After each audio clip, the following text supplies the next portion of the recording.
All right, here we are. We have a very special episode. I know we all are. I'm very excited about this one. Anand, why don't you do the honors of the intro here? So we have Nathan Hochman here, who's running for District Attorney of Los Angeles. And, we've talked about crime in the city and how certain pockets have turned into a war zone in the last 4 years. And, we're making up for our sins of having Gascon on 4 years ago, because that clearly wasn't the right path. Yeah, I can't believe you guys did that. Oh, you guys. Your name's on the podcast, buddy. Hey, go back and watch the episode. Someone wasn't so there. I'm gonna be honest. Part of the Gascon thing, and it was part of like and obviously I'm not white, but it was like a white guilt era where we all felt that it was important to look at society through a different lens, and right. we all protested. We all listened to every podcast and interview and read, and it kind of opened our eyes to what potentially was a social construct that was causing harm to particular groups of people. And then when things actually played out, what we realized, it was really just, at the end of the day, people commit crimes, people do bad things, and they need to be held accountable for it. And I think we kind of got blinded by what is actually good and bad. And empathy. And I think we. I'm telling you, it's like our empathy was used against us. Yes, and I think, particularly in Los Angeles, which is historically a very liberal city, we always give people the benefit of the doubt, and we want to believe the best in everyone. And when we kind of saw what happened, it was kind of shocking to see. Like, we are like, Anna and I specifically, we're like native Angelinos. We grew up in the Valley, went to USC. We've never left a 10-mile radius in our entire life.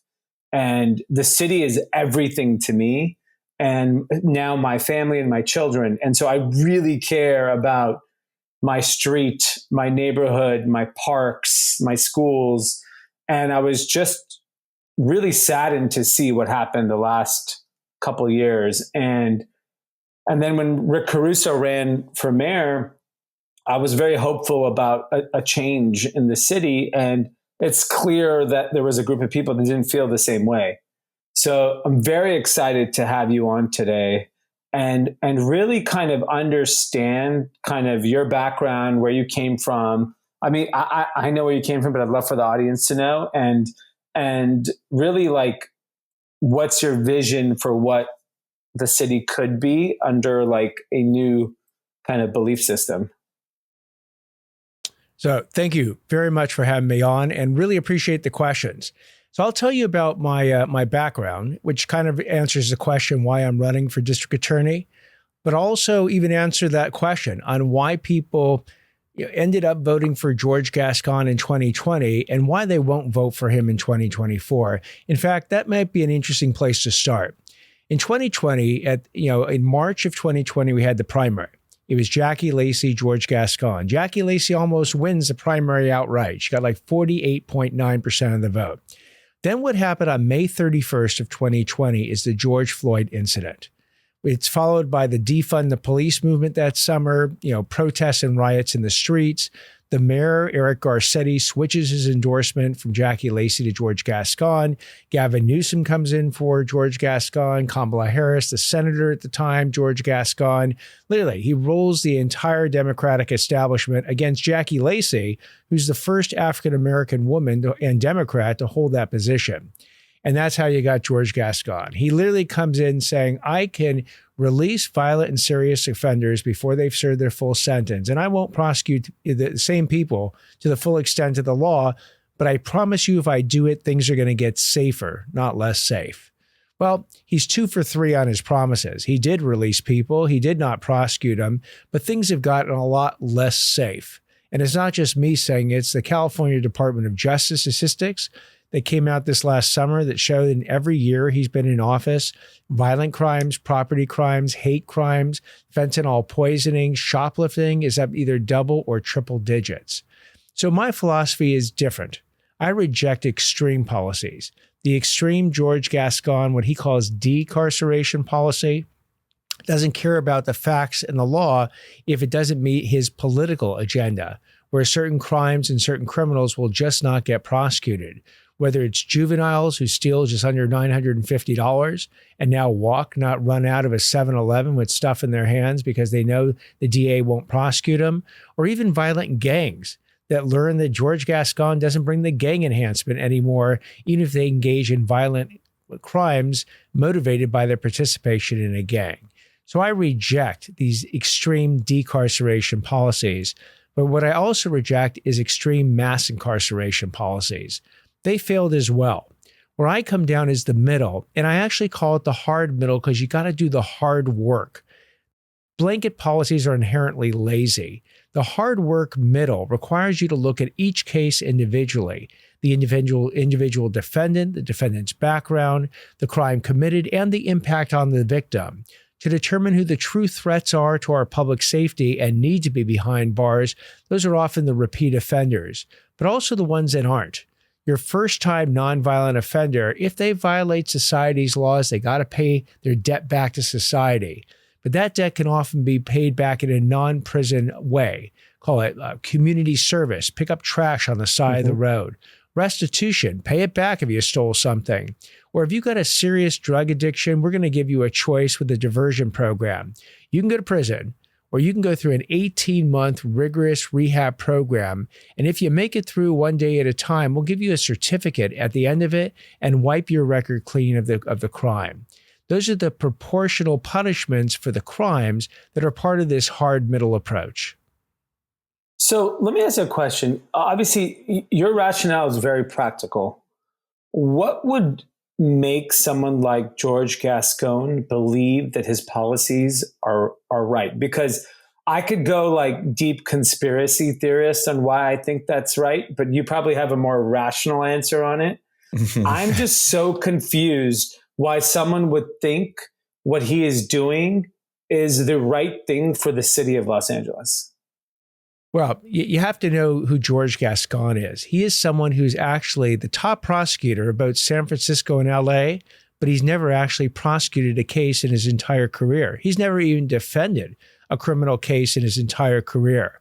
So he's reading about almost the philosophy of prosecution, and his answer starts in the 1850s, which if he was here, he would say that when the police were originally formed, and this is not true, but he says it, they were formed to retrieve fugitive slaves. He then takes a systemic racism narrative in the 19th century, the 20th century, all the way through the present day 21st century, and effectively says that the police, the prosecutors, and the prisons are so systemically racist that we actually have to treat the criminals as victims of the system. Put aside the victims that the criminals are actually victimizing. We need to treat the criminals as the victims of the system and therefore show them leniency. But he then says somehow, and this is the incredible break of logic in his equation, that if you treat them that way, they're going to commit less crimes. And that's always made no sense. That if you move the lines in favor of criminals, why in God's earth did you expect them not to commit more crime? So in other words, if you're not prosecuting juveniles under the age of 18 for stealing $950, his theory was, I expect these people not to steal under $950. And what's been showing is common sense. That what's happened is just the opposite. People see on their social media video, some kids going into a 7-Eleven. In fact, we had 50 of them recently. 12 to 15-year-old kids drive their bikes because they couldn't even drive to a 7-Eleven, drop their bikes, run inside, grab as much stuff it in their pockets, and bike out. This is a situation that is completely explained by a policy that says you're not going to get prosecuted. That has to change. We cannot send a message to the youth that are growing up that the laws are just suggestions. You can follow them or not follow them, and there's no consequences if you don't follow them. That's a very dangerous precedent to set for young people that will eventually go into their 20s, 30s, and 40s. And if they learn that as their life lesson, that is a dangerous lesson to have. The part that blows my mind real quick is like, obviously, like, I know you can get into office with an idea or a philosophy, right? But I would expect, even with you, once you get in there, I'm sure that you have a plan. And when you start to see the data and the numbers, you're going to make adjustments to your plan and kind of hone it in and make sure that it's effective. To me, the part that blows my mind is every piece of information is screaming that this plan isn't working, but there's been zero change. Like, do you think if Gascon remains in there, he just keeps going? Like, is the thought that it just hasn't worked yet? Or like, how can any rational person justify maintaining these policies when all the numbers are screaming at you? And that's exactly why Gascon has to go, is that he did come in with these ideas. He has zero experience. He imposed them on 800 prosecutors who collectively had thousands of years of experience and didn't listen to them, didn't learn from them, didn't even ask them the question of what should be imposed, what should be changed, how do we expand it, how do we tweak it. And he imposes these policies from up top. Then they're not working. Then you ask yourself, well, is the guy actually going to change? I'll give you an example why he's not. In January of this year, Gascon had the chance to appoint a new chief of staff. Now, if you have no experience, you'd probably find the person in the audience with the office with the most experience. And if you have rocky relations with law enforcement, you would want the person with the best relations with law enforcement to be your chief of staff, your chief representative to the outside world. Who did he pick in January of 2024? He picked someone who literally has never been a prosecutor. She was a deputy public defender. And she famously wore a T-shirt that she posted on her social media during the Defund the Police movement in 2020 that said, "The police are trained to kill us," calling the police barbarians and an occupying army. So his message to his prosecutor is, no, I don't care about experience. Experience doesn't matter. His message to law enforcement was, look, I'm going to put an enemy of law enforcement in as my chief of staff, yet I'm asking you to be my partner. So when I say he has doubled and tripled down on these policies that aren't working, that is why 98% of his prosecutors supported his recall. That is why 200 experienced prosecutors have just given up and left. That's why he's facing 20 retaliation lawsuits for prosecutors that stood up against him, said your policies are either ineffective, unethical, or illegal, and he retaliated against them rather than changing his policies. What about the morale of the LAPD? I mean, I would imagine knowing that your DA hates you must not be great. I'm telling you, the morale of law enforcement is probably at a low, in the recent memory. Because not only is the job incredibly difficult and dangerous, but now you have a DA who's actually not got your back.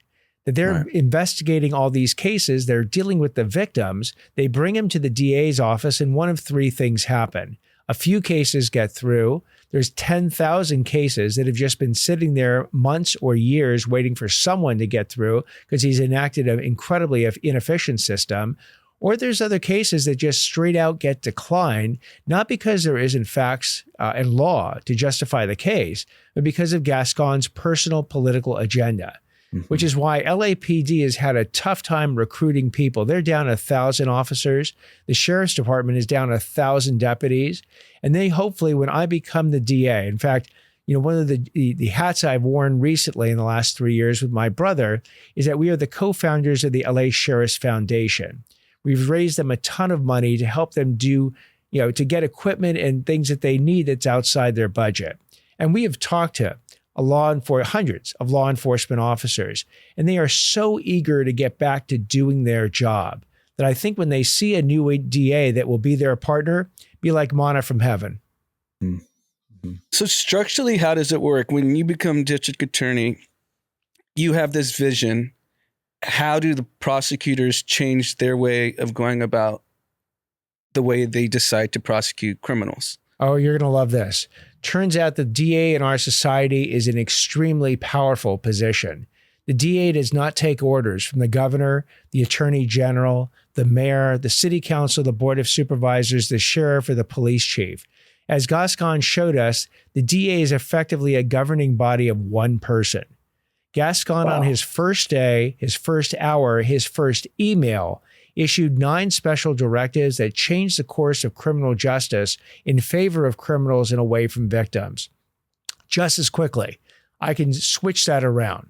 And I can do it, unlike Gascon, with the full support and consensus of those 800 prosecutors, working with law enforcement where he worked against them, supporting victims groups that he has completely abandoned. And again, working with community organizations to find out what's not working in their communities and then do my best to fix it with their input. That'll be the difference on how Gascon and I will proceed on our day one.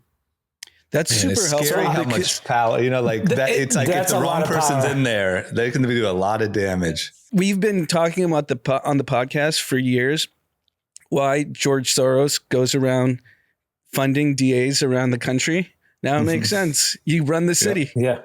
Yep. Well, it was actually, I know. Soros had an insight basically in 2019, 2020, that if you want to change the president, that's a couple $100 million, probably over $1 billion at this point. If you want to change the Senate, well, you got to change a lot of senators to really move the Senate, but that's probably a $50 to $100 million investment. Congress, let's call it $25 million. A governor could be $25 to $50 million.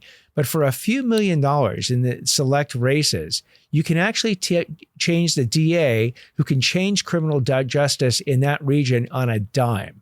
And so he actually won 12 out of 12 races in 2019 and 2020 with a few $1 million here and a few $1 million there. And he literally single-handedly changed criminal justice in America over the last several years. So what would be someone's motivation to do that? Like, do you think they actually had good intentions and it went wrong? Like, I want to know that too, because I'm fighting being a conspiracy theorist here. Well, I would say the problems that they highlighted in the system are real problems. Have we had systemic racism and are still vestiges of that in the system? Absolutely. Do we have to work against not just explicit racial bias, but also implicit racial bias, where people don't even really understand that they've been raised in a certain stereotype and that's how they're profiling people. Those are real problems. The solutions are where I totally disagree with George Gascon. His solution is basically to let out violent and serious criminals before they serve their full sentences and not prosecute them under the different laws that are in place to do that. Where I go back is I saying, look, I reject this mass incarceration, but we're going to put all the laws that are given to us in consideration for any particular crime and be very individualistic. There is no one size fits all type of prosecution policy I'm going to advocate. We'll actually do the hard work of using our discretion appropriately and making sure both the crime fits the crime and then the punishment fits the crime. Right. So you think they had good intentions or just extremely incompetent? Yes, I think that I'm not here to question their intentions. I'll give them the benefit of the doubt. Maybe they wanted to just blow up the system and just see what happens. That's how it feels, right? I mean, it's again their course of conduct. They have no day after sort of ideas. Okay, we release all these people, we don't prosecute them. Exactly how is that going to make us safer? That's the part I never understood. So, for instance, when you release prisoners from prison, the recidivism rate in Los Angeles is over 50%. That means within 2 years, those prisoners will have committed another crime, victimized more people, and be back in prison. That's half of them. Well, I'm working with programs right now called The Last Mile that teaches prisoners coding skills so they can do website design and maintenance, helps them get their first job. And their recidivism rate, because they gave people a productive skill set and a job, is less than 1%. Gascon, he has no interest in what I just said. He's invested not an ounce of his time in trying to make sure that all those prisoners who are being released back into usually the vulnerable communities of color and disadvantage have anything to do or any skill to do other than to go back to a life of crime. Right. And then not shockingly, crime's up. And when the statistics come out, it turns out the victims are people of color. 87% of the victims of homicide in LA City are either Black or Hispanic. 71% of violent crime victims are Black and Hispanic. Wow. Black women represent 4% of the county's population, but are 28% of the victims of violent crime. Wow. So if he thinks he's actually helping these communities, he's amazingly naive, dumb, ill-intentioned, or just ineffective is the best sort of descriptors I'll give him. Wow. Those are good. I have a question I have actually two. The first one is I'm always curious about this. You obviously have had an accomplished career. You've done well for yourself. Why the hell would you want to do this job? That's a great question. So my career, I grew up here in LA, went to Beverly Hills High School, class of 81, Brown University, Stanford Law School, clerk for a federal judge, came back, was a federal prosecutor for 7 years. Then I got a presidential nomination, a U.S. confirmation, went back to D.C. and ran the U.S. Department of Justice's tax division. Then came back to LA, headed up 2 major international law firms, government investigations practices, and along the way was the president of the LA City Ethics Commission, and with my brother, the co-founder of the LA Sheriff's Foundation. I don't need this job to burnish my resume, to be quite honest, but I am a lifelong Angelino, and I refuse to move. George Gascon has caused a situation where fear is now in people's daily thought patterns. The fear that when you go out to a downtown area, should you wear the watch? If you're a woman, should you carry the handbag? Fear when you get back to your car, are you going to be the statistic that day where your car got broken into?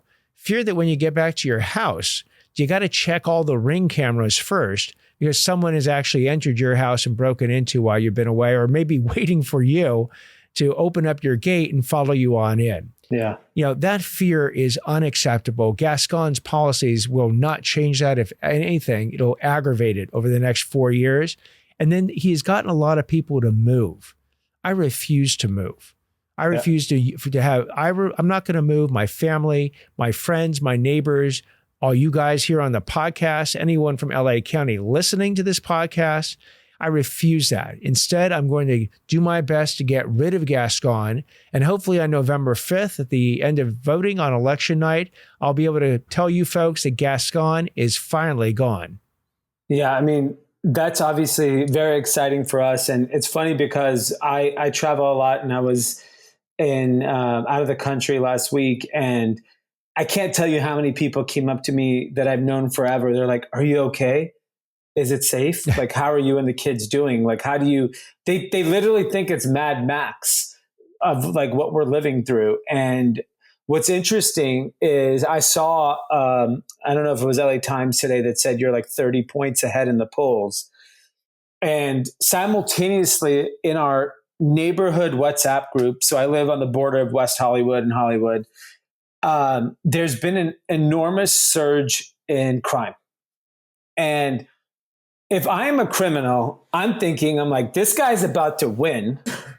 I got to commit a crime before the end of the year.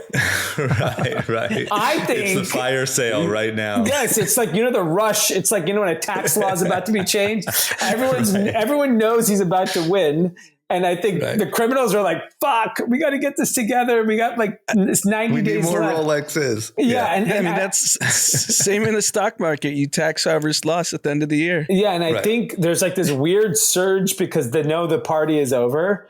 And I think, like, you made a comment about watches and bags and cars. Like, we all like that's kind of his look, the homeless look, but like, he's basically, don't let him fool you. Yeah. Yeah, exactly. Like, he lives in the nicest neighborhood in town, and maybe he pretends to be homeless, or that's just his look. I can't tell yet. But like, we're at a point where nobody feels comfortable celebrating success in the city of Los Angeles because there's consequences with that. And, we've had so many friends get followed home. We've heard so many stories of home robberies, and it's kind of like we've all accepted it, and that is the new normal. Do you believe that can actually change, and then we can go back to like feeling safe? Like, nobody wants to post if they're out of town. Like, I would never post on social media if I left town because it's like guaranteed a problem. And so do you actually think we can go back to normal? I do. And let me tell you why I think that. I don't shoot for the 1960s or the 1970s as my normal period I'm shooting for. I shoot for 2014, 10 years ago. Why that year? Because it was considered our safest year in the last 50 years. So what was going right 10 years ago that's going wrong today? Well, you had a DA that was doing her job back then. It was Jackie Lacey. She then empowered law enforcement to do its job because it knew it had a partner in the DA's office. So law enforcement was doing its job. Victims understood that if you dialed 911, not only would someone pick up the phone, but you could get justice for the harm you suffered. And as importantly, criminals understood where the lines were. The lines are the laws. They were being consistently, fairly, and impartially enforced, and there were real consequences on the other side of the line. So in record numbers that year, criminals were not committing crimes, thus saving a whole lot of victims. So again, what I predict is going to happen if I become DA is that the criminals are going to test me. They're going to say, okay, is he really just been saying this in the campaign, but he's going to continue the Gascon sort of light touch policy for criminals, or is he dead serious? And as my brother will tell you, who's played a lot of poker with me, I'm a horrible bluffer. Horrible. And so I learned a long time ago not to bluff. And when it comes to criminal justice decisions, I don't bluff at all. So eventually what I'm convinced is that the criminals will understand that the lines are back. And again, I'm going to do my best, absolute best, to make sure those lines are fairly and impartially enforced. So if people have an issue and they say, oh, you're doing it in a systemic racist way, I'm going to say, bring me the criticism. Show me where it is. And by the way, if you're right, we will fix it on a dime. And if not, we'll just keep working harder and harder every time we take any action to make it sure it's well beyond a reasonable doubt. And then eventually I think or predict that the criminals will understand that he is dead serious and they'll move on to do something else. Maybe they'll move to a different county or a different state where things are a lot easier to get away with, but they'll get the hell out of LA County. Right. Because one thing too is like to Dee's point, like Dee made a joke about the crime going up in the last couple months before hopefully you get into office. I think this isn't like kids going out and being crazy. Like there are operations happening. There are people, I've heard a lot of stories of people coming to LA from other cities because they realize there's an opportunity. Crime tourism. There's people from other people from other countries because they realize there's an opportunity. We have created an industry. We've created a market for crime. And my hope is that with a quick shut of a lot of those opportunities, we'll actually be shocked at how fast it dissipates. But I'm curious if you see it that way too or not. Absolutely. I think what will happen is that I've led task force, federal, state, local task forces myself.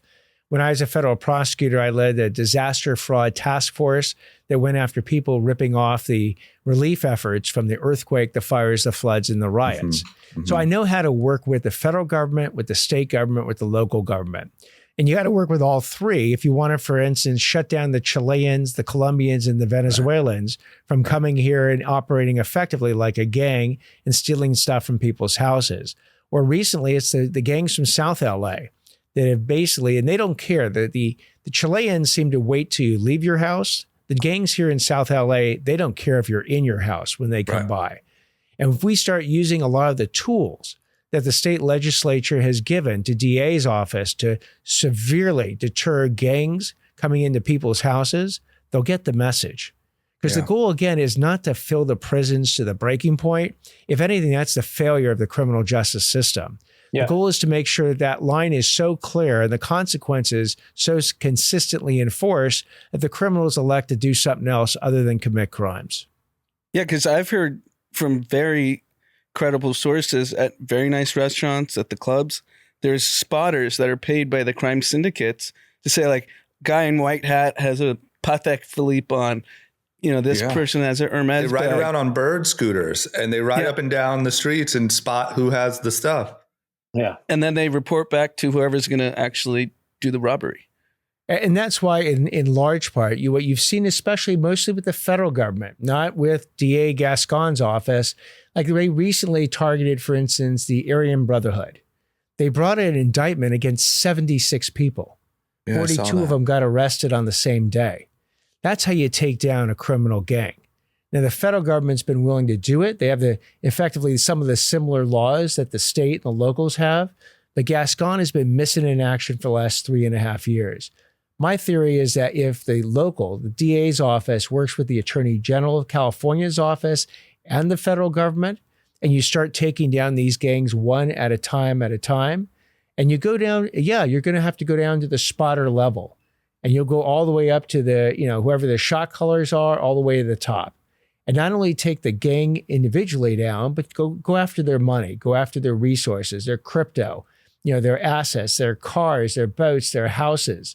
Anything that's derived from a criminal activity is fair game to actually seize and forfeit.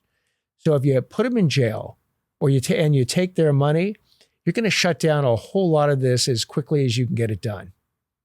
Incredible. Yeah, it's so exciting. It just makes me so excited because I feel like you can have an impact pretty quickly. Yeah. Where can people read about kind of your vision and your policy kind of like where's the best place to get that information?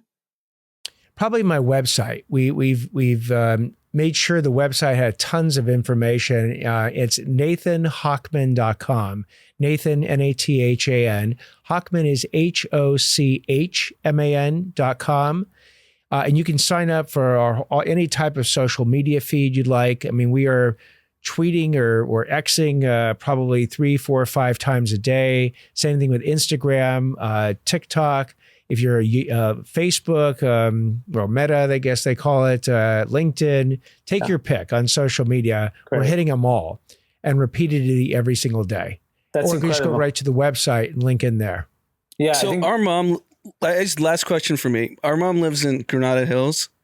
Is the crime in Granada Hills, Northridge, Porter Ranch, has it increased there as much as in this part? Again, what we've seen in the different parts are spikes. It's very interesting how the gangs seem to be working. They literally target certain areas, hit them really hard, then they move on to the next area. So just a couple of weeks ago, they were hitting Sherman Oaks and Encino. They've hit Porter Ranch, Granada Hills, Westchester, San Pedro, Santa Monica, Beverly Hills, Brentwood, up to Malibu, Westlake. I've seen them then hit, the San Gabriel Valley. We're talking Rosemead, Artesia. I've seen them in the Glendale, Burbank area. They leave no stone unturned. Again, it's sort of what you were saying before. When you find out that the DA is not going to prosecute, or you get arrested in the morning, you're out by the afternoon, you're thinking, I got to, this is like you're in Vegas, and all of a sudden the guy is rolling the perfect numbers for you. You got to put as many chip down as you can, because eventually a 7's going to roll and the game's over. November 5th, the 7 is rolling and the game will be over. Right. It's great. Love it. I love it. I'm so excited. Yeah, we're like, I travel a lot. My wife every morning is sending me WhatsApp chats and videos and pictures in our neighborhood. It's so stressful. So we're very, very excited about you taking over and leading some change in the city. Well, what I would tell people is to make sure this happens is you got to vote.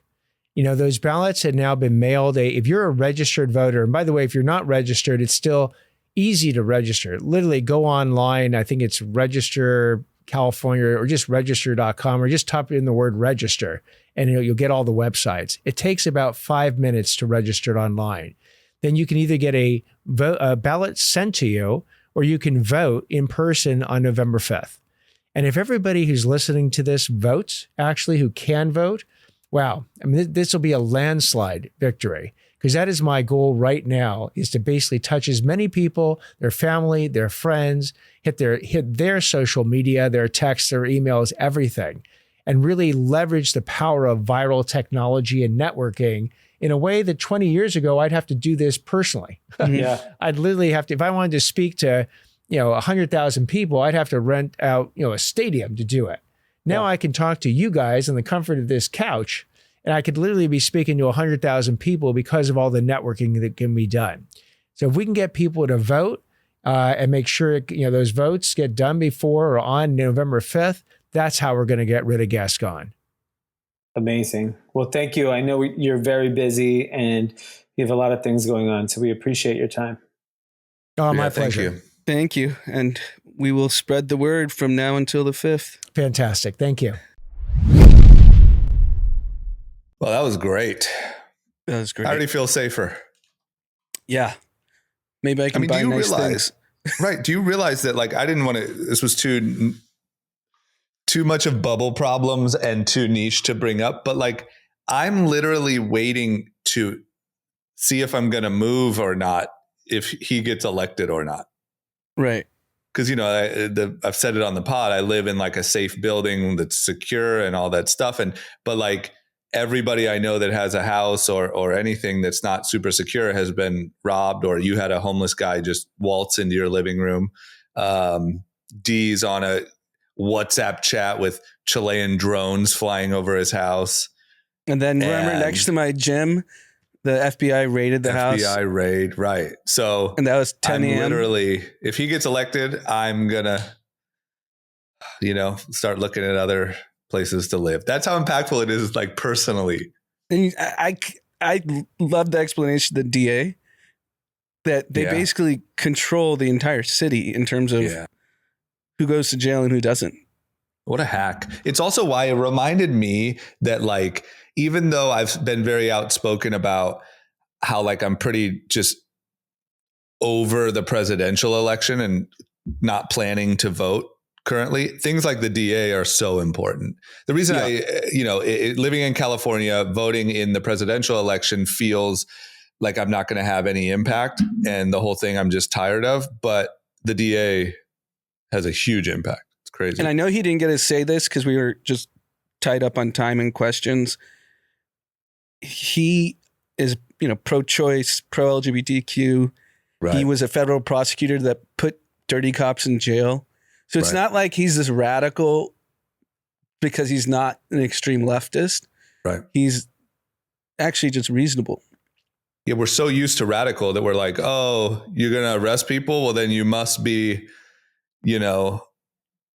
abortion ban, this thing, that thing, It's sad that that's what we've become used to. But no, he's great. That was great. Hopefully we redeem ourselves. We have, that should have, hopefully, we'll see what happens also after 4 years if he gets in. But that should have wiped our hands clean of our Gascon culpability.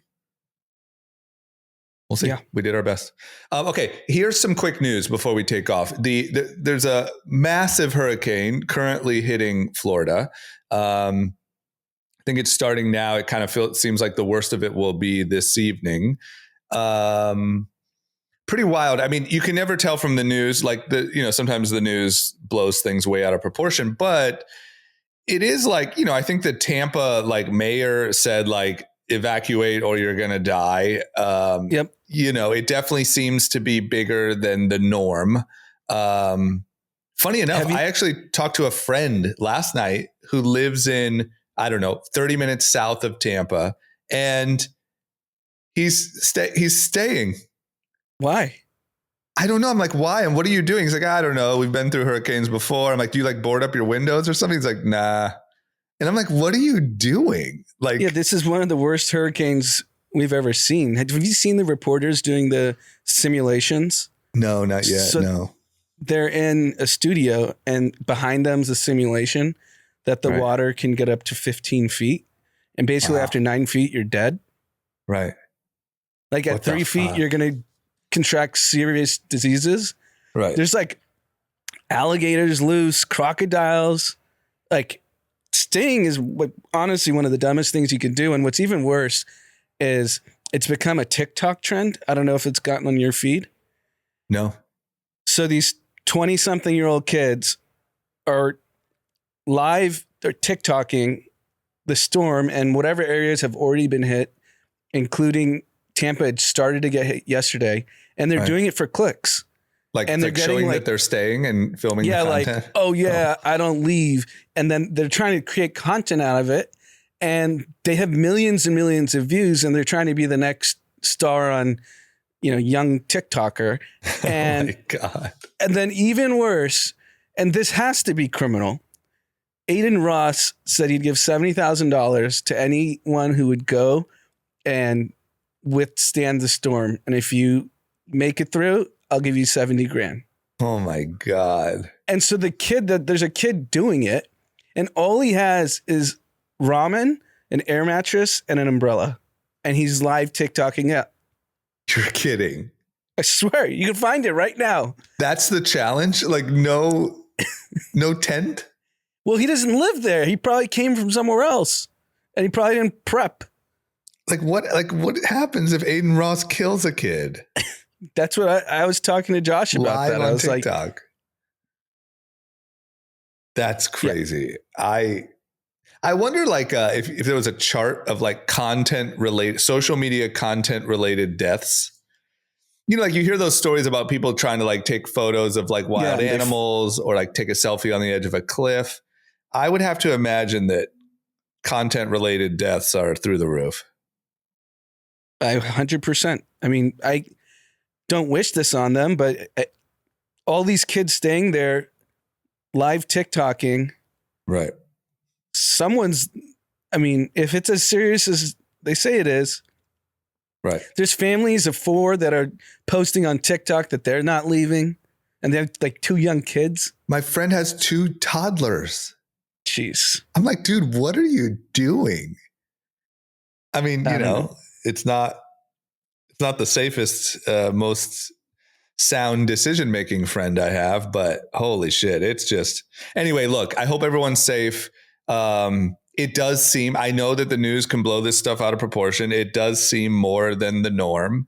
And, look, I also understand that there's a lot of people that can't afford to leave or whatever, but man, please be safe. And if you can, just get out of there. Like it's a one day, it goes so quick. And the problem is if you waited till yesterday, you can't get out. Right. The freeways are blocked. Not blocked. They're just jammed up. Airports are closed. But this was telegraphed like a week ago that this could happen. Why wouldn't you leave then? Right. Well, hope everyone's all right. And like I said, tonight, it looks like 11 p.m. I think is when it hits Tampa-ish. Go on TikTok at 11. It's going to be... I know. I didn't realize. I haven't been on TikTok this week, but tonight I'm just going to binge watch. It's chaos. Holy cow. Okay. And then Lieutenant Dan won't leave his boat. Yeah, what's that? He lives in Tampa. He has a boat, and he's clearly been through a lot if you look at him. This is just a fellow. This isn't obviously the guy from Forrest Gump. No, they call him Lieutenant Dan. I guess he's famous in the community. Okay. And I see him right now. He won't leave his boat. The cops came to say like you need to leave, and he's like, "What's going to happen if the water rises? I'm in a boat. It'll float." And they're just like, "It'll tip over, and you'll drown." Oh man, I see Lieutenant Dan. It doesn't look very safe. Holy shit. Does someone have a live cam? We need a live cam on Lieutenant Dan. I mean, at least if I don't want anyone to stick around for content, but if you're going to, at least give me the link. There's kids that are going to find Lieutenant Dan for the content because he went viral. Right. I mean, if you find a link, let me know. I'll watch it tonight. Very weird society. I know, man, but this is the problem. The problem is people like me that like, I don't think you should do it, but if you're going to, I will be watching. Yeah, it's like, watching a street fight. Yeah, you don't want people to fight. Yeah, you're going to watch it. Yep, very true. Okay, well, everyone be safe, especially Lieutenant Dan. Hey, as long as you don't tip, Dan, you're fine. And fuck, we'll see. And I'll be on TikTok tonight watching. Next news story that we have is Jay-Z and Beyonce story. So if I have this right, because I saw some of these clips, Jaguar Wright, who was a music industry person, I believe she had a record deal at one point. She's a singer. She was kind of one of the early, like, I guess you could say canaries in the coal mine about this P. Diddy stuff. Like she was doing interviews and stuff with like blogs, and she was telling all these stories about Puffy, and she was telling stories about Jay-Z and just how fucked up, that era of the music industry is and how fucked up some of those people are. And so what happened is, which I hate that this happened, because I don't totally know about Jaguar Wright. Obviously, she knows some stuff, but it sounds like some of it is pretty embellished. But But what happens is when all the stuff comes out about Puffy, well, then everyone looks to Jaguar Wright and say, oh my God, everything that she's saying is right. She knows everything. Like that's kind of happening with Cat Williams right now. And so she went on Piers Morgan, and which is crazy. And she was just saying all of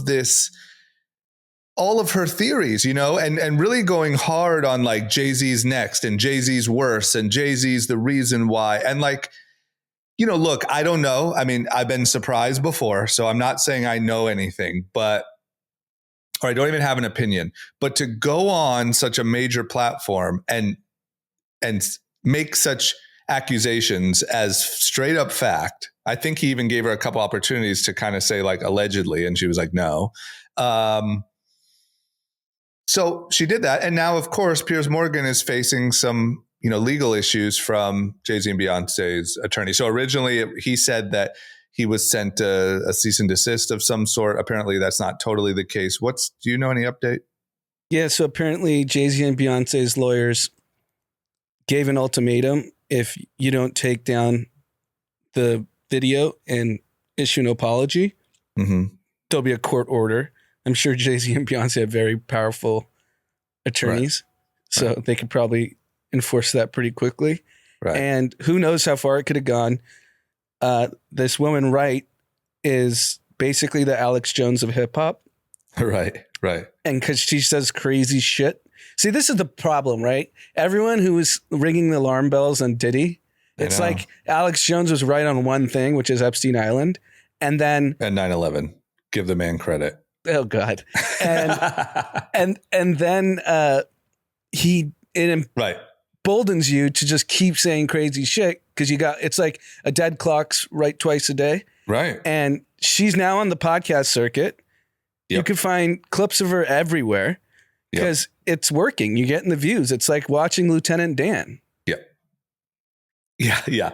I agree. And you're right. It's such a weird, I mean, here's also the problem. Like trust of anything is so low at the moment that when someone like her is right once or twice, people think like, oh, here's the answer. Like I found the truth teller finally, Right. And there was even a thing that I thought was really cool that they did this where Terrence, what's the guy's name? The actor who was doing all that, like he went Terrence on Howard? Rogan. Terrence Howard was making these videos and stuff with all these like theories and all of this scientific, breakthroughs that they don't want you to know and all this stuff. And Rogan had him on, and then Rogan had him on with a real, physicist or whatever. And the guy just broke down like, here's where you're right. You are right on some stuff and you're extremely smart, but here's where you're wrong. And here's where you're just taking things you've heard or whatever and trying to piece it together. And it was a really good example of like, just because someone's right on a couple things does not mean that they are the new truth teller. But I feel like everyone trusts, mainstream news so little that they're willing to just buy in wholesale to whoever, gets something right. I don't know. Maybe this woman is right on 50% of what she says. I don't know. But you can't go on Piers Morgan and make the wild claims that she was making about Jay-Z and Beyonce. Right. Like it's royalty. I mean, come on. And once again, for the record, I'm not sticking. Who knows, man? I've been surprised before, but one thing you can't do is go say that it's a fact, especially with Jay-Z and Beyonce. But if you don't say it's a fact, you don't get the clicks. Right. You can't. You can't just say if Diddy's doing this, who else was doing stuff? If you say that, everyone's like, okay, that's not that interesting. I say we go all in and we do a Jaguar Wright, Alex Jones, Lieutenant Dan live stream from Hurricane Milton. We would probably have 1 billion views. Yeah. Super Bowl numbers. Everyone watches. I mean, holy shit, dude. It's just crazy too. I don't want to get too like fucking whatever here, but like it also just tells young people that this is the path to, the path to fame used to be like being a very talented musician, being an actor, being whatever. Now the path to fame is, Jaguar Wright and Dan here. And, it's just. people who go to acting school that have been studying acting their whole life that can't catch a role. Yeah. Little do you know, you need to go sit in a boat. Like he could get a reality show. I mean, look at Haktua, dude. Yeah, she's famous. Haktua had like number one podcast for a week. She's still, and once again, I know it'll pass and I know whatever, but like the amount of people that came up to me were like, did you see that Haktua girl has a podcast? Like that was one clip drunk outside of a bar. Lieutenant Dan could sell boats, sell outdoors apparel. Yeah, get Cabela sponsorship. He could be the next Duck Dynasty. And Haktua was 4 seconds. Lieutenant Dan is risking his life. Yeah, it's 48 tough hours. I mean, this guy could have a whole Bass Club Pro Shop collection. He could do a Survivor series, It's like Survivor, but a spinoff where you just go survive natural disasters with Lieutenant Dan. Yeah. Easily. Anyway, it's a wild time. Okay, you want to do some winners, losers content? Let's do it. All right, who's your winner for the last week? Winner, it's the top of the interview. If he wins, and I hope the polls are right, the people of Los Angeles. I know, dude. It's so nice. The way he said gangs have basically infiltrated. He named every pocket of Southern California. Yeah. And every country in Southern America where there's a gang representing, he was like, well, you got to get the Chileans and the Nicaraguans and it's like, Jesus, dude. Whew. It's crazy. And the power of the DA. Right. That's amazing. He can really change things. It's the one time where I didn't understand the power of a district attorney, your power of one, and no one can tell you what to do. Yeah. You vote for your senator, sure. Your senator has to, convince 50 other senators on your policy. Right. Like he can actually make change, which is pretty cool. It is. And I don't want to get too excited before, number one, he gets elected. Number two, he actually proves that he can do it. But like, even just hearing someone like tell you you're not crazy and like, here's what happened and how we can fix it just feels good. Cause I feel like for so long, it's kind of been this like LA has gotten so bad and like no one even acknowledges it. No one in power, Totally. I have a really strange winner, but it came across my radar and I'm going to say it. My winner is Addison Rae. As we know, she was a huge part of the early TikTok thing. She kind of made this transition, or she was making this transition to like, she started going to like fashion events and just being positioned a little differently and a little less TikTok. We saw Charli D'Amelio and them do a show on Hulu. Like I would say their route worked. They took their route out of or to expand past TikTok. Addison Rae right now has like a true hit song. Oh, wow. I didn't know that. Called Diet Coke, I believe is what it's called. Josh, can you fact check me? I like Diet Coke. Right. And it's like a true hit. Like you might have even heard it and not known it was her and just thought it was a pop star. Yeah. And, her creative direction and her, like, I was kind of on the fence of like whether she made the right move or not. And it looks as of right now as if she's going to be a legitimate pop star. Good for her. Which is pretty great. So I just wanted to highlight it. Diet Pepsi. I like Diet Pepsi too. There you go. Who's your loser? My loser's HBO. What'd they do? So they put out a Bitcoin documentary and they've been hyping it up for the last few weeks. They're going to tell you who Satoshi Nakamoto is, that they figured it out. Oh, stupid. And in my chat with friends who own crypto, we're like, this is the dumbest thing. Whatever they say, how would a bunch of Hollywood guys know? And I saw who were like part of the production and direction of the movie. Right. And I was like, I've never heard of one of these people in the context of crypto. Right. I know who all the big names are because they're all on Twitter and they're pretty outspoken. And they named some random economist in Europe. And he came out and said, I'm not Satoshi. What are you talking about? Right. And they said it was going to change the election. It's going to change the financial system forever when we tell you who Satoshi is. How did that get greenlit? did you talk to one crypto person? You could talk to any crypto person that has been in the industry since even 10 years ago, even though it's a little longer than that. Right. But my point is they did zero research. They clearly didn't talk to any of the right people, because had they done that in the kind of deciding if they're going to run this or even create it, they'd be like, we have no idea who Satoshi is. And they said it definitively, like this is definitively. Him? Wow. Yes. That's what happens when you're competing with Lieutenant Dan. You got to just fucking glorify, like try to pretend like you're going to break the financial system. Yeah. To hype up your fucking show. That sucks. Okay, that's a good loser. My loser, I'm going to tentatively, I don't know that they're fully a loser, and I don't even know who's the loser here exactly, but I'm going to say that it's Google. They're facing this antitrust case, and, apparently they are weighing the option of a Google breakup. It affected the stock massively. Well, pretty severe, not massive. It's down 2% today. But in the context of a $2 trillion company, that's meaningful market. Right. That's the point. And also doing really well. And this is obviously a huge hiccup. So I don't know. I don't really have an opinion right now of if the loser is actually the US, or is it Google, or who is it? But currently today, Google is losing. It's a pretty big deal. I mean, if they get broken up, there hasn't been one, to my knowledge, in the tech world that big since Microsoft or, I don't know. Yeah, that would be it. That would be it. So interesting. Something to keep an eye on. Do you have any content recommendations for our lovely audience? The Aaron Hernandez.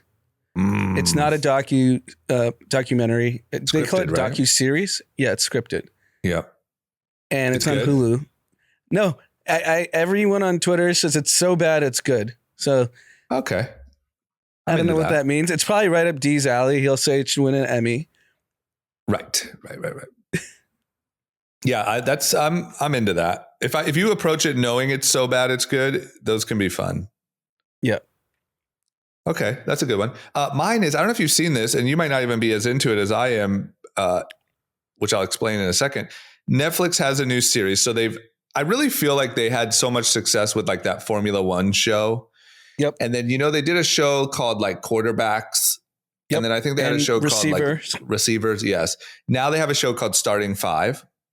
Yep. The NBA guys. Yes. And, it's LeBron, Jason Tatum, Anthony Edwards. I'm going to blank on the others, but Kristaps Porzingis, I believe. Yeah, there's two others. And for me, as someone who is just sort of a passive NBA watcher, it's actually really cool to like see, they show like their family lives and their training schedule. And like, I didn't know that sometimes they go on trips and they're gone for like 10 days.